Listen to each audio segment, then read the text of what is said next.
Greetings everyone, welcome back to Cinema Prescriptions, where we dive deep into a film and prescribe you all that you need to enjoy the film. I am your host, Mr. Dr. Rice, and today we will be going over Kraven the Hunter. Let's get to it. Alright, so the synopsis for this movie is Kraven's complex relationship with his ruthless father starts him down a path of vengeance, motivating him to become not only the greatest hunter in the world, but also one of its most feared. So pretty much the story is about Kraven.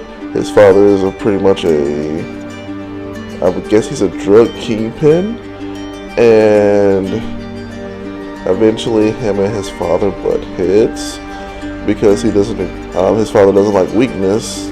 So he feels that Kraven is the strong version of the son that he wants.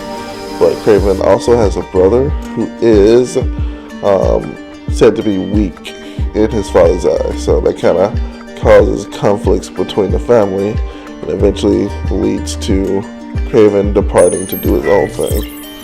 Alright. The director of this film is J.C. Chandler.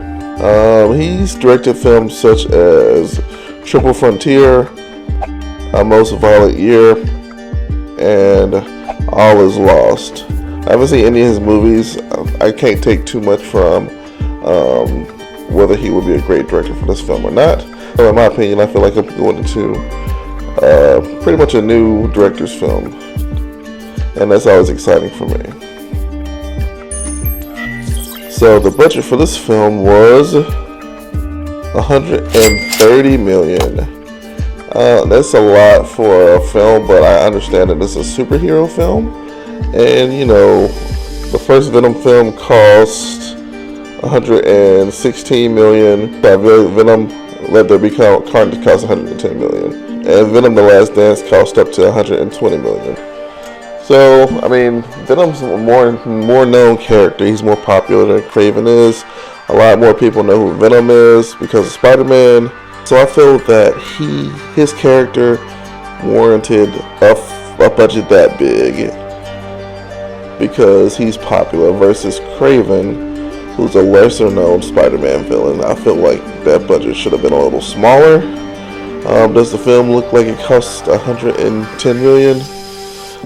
Not really at all. The CGI was pretty bad sometimes. Like some of the animals, like the tiger, like the lion, you can tell he was fake. Some of the movements, they did have it seemed like they may have had some practical stunts, which looks awesome on film, but a lot of it was CGI.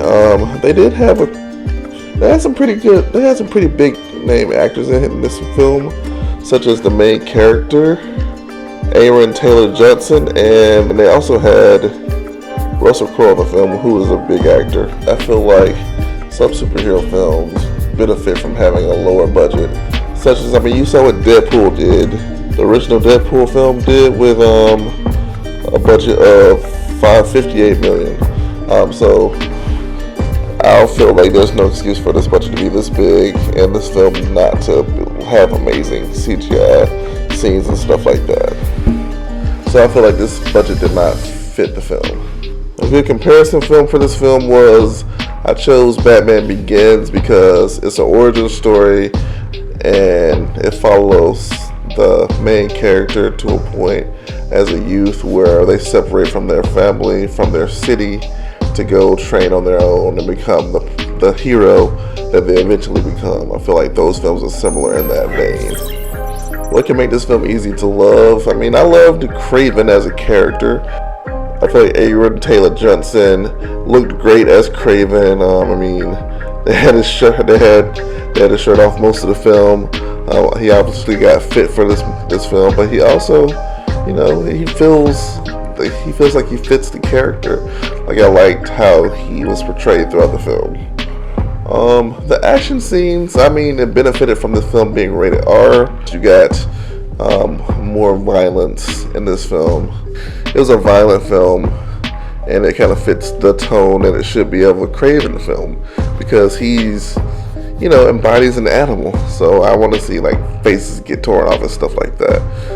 And the action is, it's decent in this film. It's nothing like that I've never seen before, but